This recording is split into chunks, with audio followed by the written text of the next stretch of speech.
Bom dia! Mais uma manhã com Deus, priorizando a palavra de Deus. E nesta manhã do dia 12 de março, nós vamos meditar de Juízes, do capítulo 16 ao capítulo 18. E que a paz do Senhor encha o teu coração nesta manhã. Vamos continuar falando mais um pouquinho a respeito de Sansão. Talvez um dos juízes, de Israel, mais conhecido, até mesmo as criancinhas lembram, da força de Sansão, do homem forte. Talvez os dois juízes mais conhecidos seja Sansão, Gideão, Mas aqui você está aprendendo todos os juízes. Estamos passando capítulo por capítulo e aprendendo muito, Com essa parte das escrituras. Capítulo 16, Sansão em Gaza. Sansão foi a Gaza e viu ali uma prostituta e coabitou com ela. Foi dito aos gazitas: Sansão chegou aqui. Cercaram-no, pois toda noite esperaram às escondidas à porta da cidade. Toda noite estiveram em silêncio, pois diziam: esperaremos até o raiar do dia, então daremos cabo dele. Porém, Sansão esteve deitado até meia-noite, então se levantou, pegou ambas as folhas das portas da cidade com as ombreiras e, juntamente com a tranca, as tomou, pondo-as sobre o ombro, levou para cima até o cume do monte que olha para Hebrom. Depois disso, aconteceu que se afeiçoou de uma mulher no vale de Soreque, a qual chamava Dalila. Então você está vendo a trajetória de Sansão, quantos princípios ele quebrou. Ele era nazireu de Deus, ou seja, ele tinha um propósito sobre a sua vida. Ele veio com um fim específico. Deus o chamou, Deus, fez um milagre. O nascimento de Sansão foi um milagre. A mãe dele era estéril. E como nós vimos, o anjo do Senhor não foi um anjo comum, mas o anjo do Senhor apareceu ao pai, à mãe. Quão extraordinário foi o nascimento de Sansão. Mas por mais extraordinário e milagroso que seja a vida de alguém, esse alguém precisa decidir obedecer a Deus. Toda a palavra de Deus, nós vamos ver o fundamento da obediência, Que não tem nada que ultrapasse a isso, ou seja, por mais milagroso que seja o propósito na sua vida, por mais que você tenha promessas, por mais que Deus tenha aparecido, o anjo tenha descido, se não houver obediência ao propósito de Deus, se não houver temor no coração, de nada vai adiantar, Mesmo Jesus morrendo na cruz pela humanidade, quanta tragédia nós vimos decorrente, não é? Do pecado do homem. Então nós estamos vendo a própria vida de Sansão nos ensinando muito, não é? Nós podemos ver que Sansão, talvez de todos os juízes que a gente vai aprender aqui no livro de Juízes, Sansão tenha sido aquele de sobremodo espantoso foi o nascimento dele, não é? Um homem que tinha uma força de arrancar. O texto fala aqui que nós vimos, ele arrancou as portas da cidade. As portas não eram portas comuns como são das nossas casas, não é? Não, eram portas, e o texto fala que ele arrancou com ferrolho. Então ele tinha uma força sobrenatural, e mesmo assim, não é? A gente vai olhar a vida de Sansão e a gente vai ver uma sequência de quebras de princípios, de desobediência, De viver segundo as suas emoções,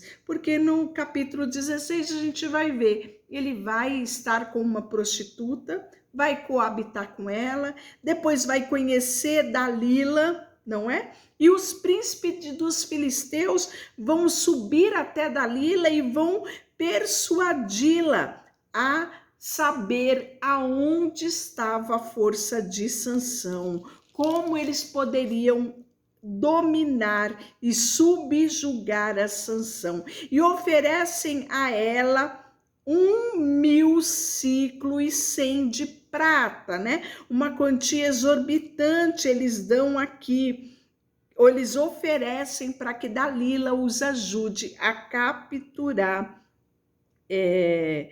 a vida, né, de Sansão. E aí nós vamos ver um enredo agora dessa tentativa de Dalila descobrir, né? Então aqui a gente vê uma sedução de Dalila. Ela está sempre ali com ele, está sempre instigando, né, a declarar, e faz aquela cena: você não me ama, você não gosta de mim, você não me revela seus segredos, eu faço tudo por você. Então você vai ver toda essa lamúria, né? Esse jogo de sedução aqui. Olha só. Então ela lhe disse: como dizes que me ama, se não estás comigo, teu coração já 3 vezes zombaste de mim e ainda não me declaraste aonde consiste a tua força? Olha o drama, não é? E aí nós vamos ver que, importunando a ela todos os dias com as suas palavras, molestando, apoderando-se da alma dele, uma impaciência, né, de matar. Descobriu-lhe todo o coração e lhe disse: nunca subiu navalha a minha cabeça, porque sou nazireu de Deus. Desde o ventre da minha mãe, se vier a ser raspado, ir-se-á de mim a minha força e me enfraquecerei e serei como qualquer homem. Vendo, pois, Dalila que já ele lhe descobrira o segredo do seu coração, mandou chamar os príncipes dos filisteus, que subiu até ele, né? Então, no momento de sono, vão cortar o cabelo de Sansão, e aí, de uma forma, né, toda manipulada, ela diz no versículo 20: os filisteus vêm sobre ti, Sansão. Tendo ele despertado do seu sono, pensou, né, consigo mesmo: sairei desta vez, mais uma vez, e me livrarei. Olha só a inversão do propósito. Deus tinha chamado Sansão para livrar Israel, mas ele só pensava no seu próprio umbigo. Olha só, mais uma vez, como dantes, me livrarei. Olha que triste, não é? E aí ele não sabia que o Senhor já tinha se retirado dele. Davi uma vez chorou diante de Deus e disse: Deus, não se ausente de mim a tua presença. Né? Então você vê aqui, né, a diferença de um coração contrito e quebrantado, ao invés aqui um coração soberbo, um coração egoísta, um coração tomado, né, pelos próprios desejos, ambições e emoções. A destruição de Sansão foi decorrente daquilo que estava no coração dele, daquilo que comandava a vida dele, não é? Então os filisteus pegaram ele e lhe vazaram os olhos. A primeira coisa que eles fizeram foi vazar os olhos de Sansão e o fizeram descer a Gaza, amarraram ele com 2 cadeias de bronze e ele se tornou escravo, né? Faziam ele virar moinho no cárcere. Só que diante desse tempo de escravidão ali, né, sendo zombado, sendo feito dele um escravo, o cabelo dele foi crescendo e ninguém muito se atentou a isso, não é? E aí o texto fala que os príncipes dos filisteus se ajuntaram para oferecer sacrifício ao deus Dagom. E para se alegrarem, dizia: nosso Deus nos entregou nas mãos a Sansão, nosso inimigo. Vendo o povo, louvavam o seu Deus, porque dizia: nosso Deus nos entregou nas mãos o nosso inimigo e o destruiu. Aquele que destruía nossa terra agora está destruído, né? E aí alegravam-se o coração e disseram: mandai vir Sansão para que nos divirta. E trouxeram Sansão do cárcere, né? O qual os divertia. E aí, né? Ele estava nesse ambiente onde havia uma grande festa. E aí nós vamos ver que disse Sansão ao moço que o tinha trazido do cárcere pela mão: deixa-me para que eu apalpe as colunas que sustenta essa casa, para que me eu encoste nela. Ora, a casa estava cheia de homens e mulheres, e também ali estava todos os príncipes dos filisteus, e sobre o teto havia 3.000 homens e mulheres que olhavam enquanto se divertiam ao ver Sansão cego, acorrentado. É isso que diz aqui no versículo 27. Sansão, diante dessa situação, clama ao Senhor e diz: peço-te que te lembres de mim e dei-me força só desta vez. E Deus, para que eu me vingue dos filisteus, ao menos um dos meus olhos, por cada um dos meus olhos, né, que tinham sido furados. Abraçou-se, pois, Sansão com as duas colunas do meio em que sustentava a casa, fez força sobre ela com a mão direita e o outro com a mão esquerda, e disse: morra eu com os filisteus. E inclinou-se com força, e a casa caiu sobre os príncipes, sobre todo o povo que nela estava. E foram mais os que matou com a sua morte do que os que matou com a sua vida. Então seus irmãos desceram, toda a casa do seu pai, tomaram-no e subiram com ele e o sepultaram em Zorá e Estol, no sepulcro de Manoá, seu pai, que julgou ele Israel 20 anos. A história que Deus queria escrever para Sansão não era esta. Não era morrer junto com os filisteus, mas triunfar sobre os seus inimigos. Isso nos leva a muito refletir, né? Se estamos em sintonia com o propósito de Deus na nossa vida, ou se estamos mais preocupados com o nosso bem-estar, com o nosso próprio umbigo, do que com cumprir o propósito estabelecido por Deus sobre a nossa vida. No capítulo 17, nós temos uma nova história, né? Havia um homem na região montanhosa de Efraim, cujo nome era Mica, o qual disse à sua mãe: os 1.100 ciclos de prata que te foram tirados, por cuja causa deitavas maldições, e de quem também me falastes, eis que esse dinheiro está contigo. Eu o tomei. Então lhe disse a mãe: bendito do Senhor seja meu filho. Assim restituiu 1.100 ciclos de prata à sua mãe e disse: da minha mão dedico esse dinheiro ao Senhor para o meu filho, para fazer uma imagem de escultura e uma fundição de sorte que agora eu te devolvo.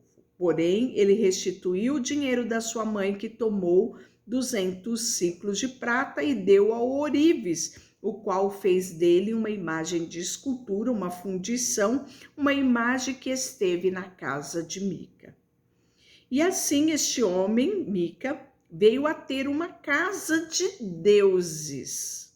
Fez uma estola sacerdotal, ídolos do lar, e consagrou a um de seus filhos para que lhe fosse sacerdote. Naqueles dias não havia rei em Israel, e cada um fazia conforme que achava reto aos seus olhos. Então, por que está esse texto? Para você ver Que degradação esteve Israel. Aquele povo que Deus tirou com mão forte do Egito. Aquele Deus que sustentou Deus no deserto, com maná, com codornize, com água saindo da rocha, com milagres e milagres. Este mesmo povo que Deus deu uma terra que prometeu aos seus ancestrais, este mesmo povo se perdeu no meio do caminho. Quantos têm promessa, quantos têm propósito e se perde pelo meio do caminho? Mas se ainda é a vida, há esperança. Deus espera que nos arrependamos, que nos rendemos a Ele, nos prostremos e Ele está pronto. 1 João 1,9 diz, se confessarmos os nossos pecados, Ele é fiel e justo para nos perdoar e nos purificar de toda injustiça. Livro de Juízes, nós vemos essa trajetória de um povo que muitas vezes, em meio a aperto, clama a Deus e Deus manda o socorro, né? E aí nós vamos ver que os danitas buscam uma herança maior no capítulo 18. Naqueles dias não havia rei em Israel e a tribo dos danitas, a tribo de Dan, né, buscava para si herança em que habitar, porquanto até aquele dia entre as tribos de Israel não lhe havia caído por sorte a herança. Enviaram os filhos de Dan 5 homens de todas as tribos, homens valentes de Zorá, de Estaol, a espiar e explorar a terra. E lhes disse, ide, explorai a terra. Chegaram à região montanhosa de Efraim, até a casa de Mica, e ali pernoitaram, né? Então, lembra a casa de Mica, que ele tinha casa de deuses? Pois é. Estando eles junto à casa de Mica, reconheceram a voz do moço do levita e chegaram-se para lá e lhe disseram, quem te trouxe para aqui? Que fazes aqui? O que é que tens aqui? E ele respondeu, assim e assim me fez Mica, pois me assalariou e eu sirvo de sacerdote. Então lhe disseram, consulta a Deus para que saibamos se prosperará o caminho que levamos. E disse-lhe o sacerdote, ide em paz, o caminho que levais estáis sobre a vista do Senhor. Partiram os 5 homens e chegaram a Laís. E viram que o povo que havia nela estava seguro, segundo os costumes do Sidônio, em paz e confiado. Nenhuma autoridade havia que por qualquer coisa os oprimisse. Também estava longe dos sidônios e não tinha trato com nenhuma outra gente. Então voltaram aos seus irmãos de Zorá e disseram, e lhe perguntaram, o que nos diz? E eles disseram, disponde-vos e subamos contra ele, porque examinamos a terra e eis que é muito boa. Estais aí parados? Não vos demorei em sair para ocupardes a terra. Subiram, acamparam em Kiriat Jearim, em Judá, pelo que chamaram este lugar de Maané Dan. Até o dia de hoje está por detrás de Kiriat Jearim. Dali passaram a região montanhosa de Efraim e chegaram até a casa de Mica, né? E aí nós vamos ver que roubada é a imagem de Mica, né? E é conquistada a cidade de Laís, tá a trajetória toda aqui no capítulo 18. Deixa eu orar por você, Senhor, nesta manhã. Colocamos diante de Ti o nosso coração. Pedimos que o Teu Espírito Santo nos ajude nessa reflexão de hoje, do propósito que o Senhor tem e se estamos ou não alinhados a este propósito. Não basta ter promessa se não houver obediência ao Deus da promessa. Queremos colocar diante de Ti tudo que temos e tudo que somos. Em nome de Jesus, amém. Deus te abençoe.